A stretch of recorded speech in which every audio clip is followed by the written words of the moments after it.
Imagine you are walking up a mountain and someone had conveniently laid out for you a sequence of stepping stones. So you could work step from the first stone to the second stone to the third to the fourth, and so on. So this is a metaphor for me for the general idea of a sequence. A sequence is a mathematical function, call it f, call it a, call it whatever you like, we'll call it f, which takes the natural numbers for domain into some codomain. And when we're doing analysis, which is what we're mostly doing in this course, that codomain is usually R, although it could be C or some other codomain. So when we're using function notation, we usually say f of n is equal to some rule, some formula.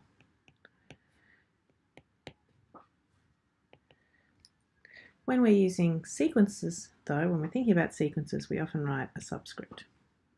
So maybe the rule gives the height on the mountain, for instance. G equals the height of the mountain.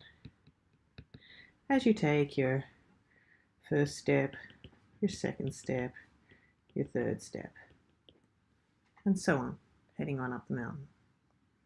So there's lots of questions that you might like to ask about sequences. You get a new page here. Questions about sequences. Heaps of interesting questions. In this course, there exists lots of questions about sequences. In this course, because it's about analysis, which is largely what we're coding for when we're talking about continuity in linearity and continuity.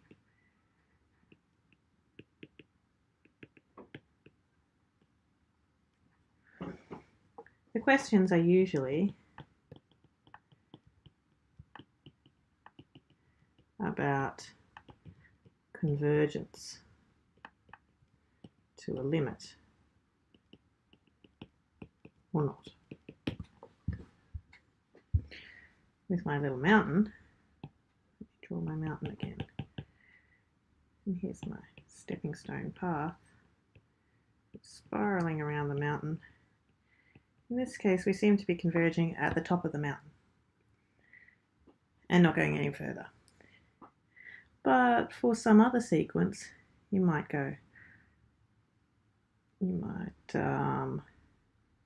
well, you could imagine you might have a different mountain that would have a stepping stone path around it that just kept repeating.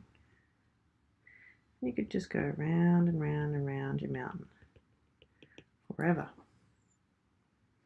Or you can imagine you might not have a mountain at all. You might just have stepping stones that head off forever somewhere. So these are three different kinds of stories that might arise associated with a sequence. You might go somewhere, get close to some special point, get close to some limit.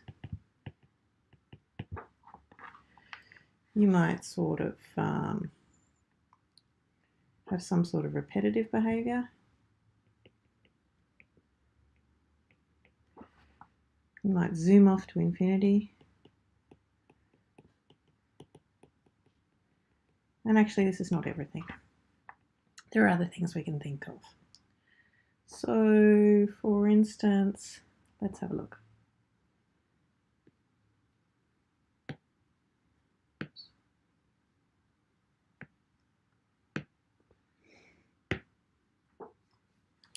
Let's think of some examples. an is equal to n. There's a perfectly good sequence, very respectable sequence. a1 is 1, a2 is 2, a3 is 3, and so on. and we just get bigger and bigger and bigger. Intuitively, we're heading towards infinity as n tends towards infinity. Another interesting sequence is n equals minus 1 to the n times n. So what's that? It goes minus 1, 2, minus 3, 4, minus 5.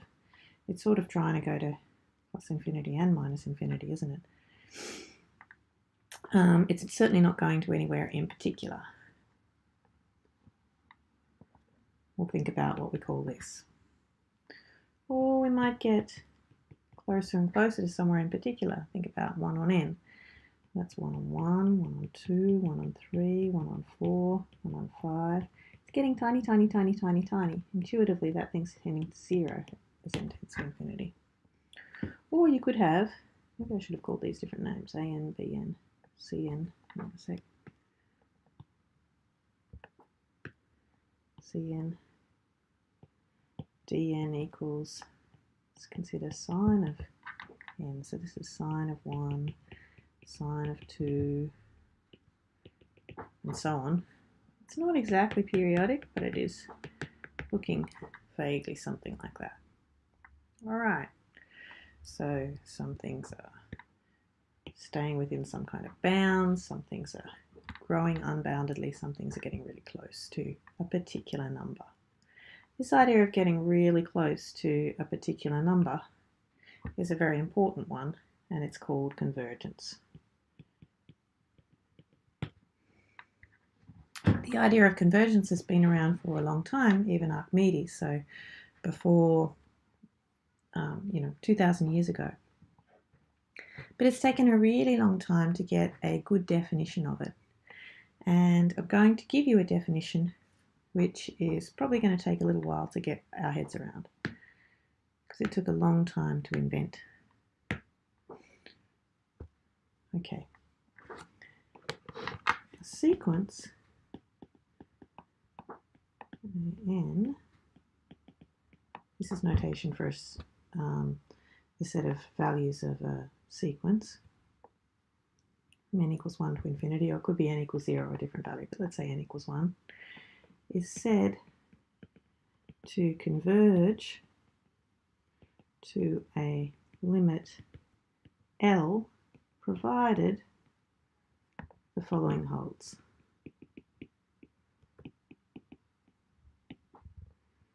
For all epsilon greater than 0. Epsilon is just a number, and by convention we use it to denote a little teeny weeny number. The mathematician Paul Erdős was famous for calling babies epsilons because they're little tiny. For any little teeny weeny number that you would like to pick, or any number at all, but we're often thinking of it as small, there exists some capital N, which is a natural number, and which we could think of as a function of epsilon, such that whenever small n is bigger than capital N, so such that if that holds, then the difference in absolute value between the nth term of the sequence and the desired limit L is less than epsilon. We're going to use this again and again and again and again. Getting your head around it might be the single hardest thing in the whole course. So one of the ways to get your head around that is to look at some examples. Let me see if I can give a little tiny bit of intuition first.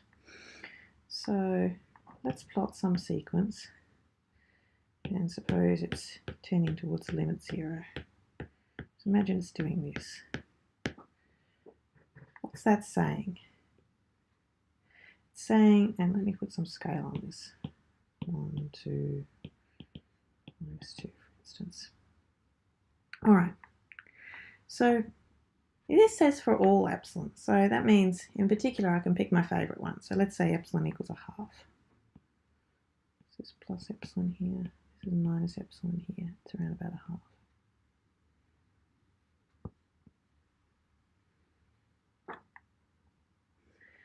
For my particular choice of epsilon equals a half, there exists some capital N, which if this is It should probably have been over there. If this is 1, 2, 3, 4, 5, 6, etc., it's probably about 3. All these little n to the right of it are such that the difference between the sequence and the limit is less than epsilon in value. It's small. So for this whole range, we're really, really close to our limit. Well, we're within 1/2 of our limit. But this rule says I could do this for any epsilon. I could pick even a really, really tiny epsilon. And I still should be able to go sufficiently far to the right such that after a certain point, everything falls within this bound.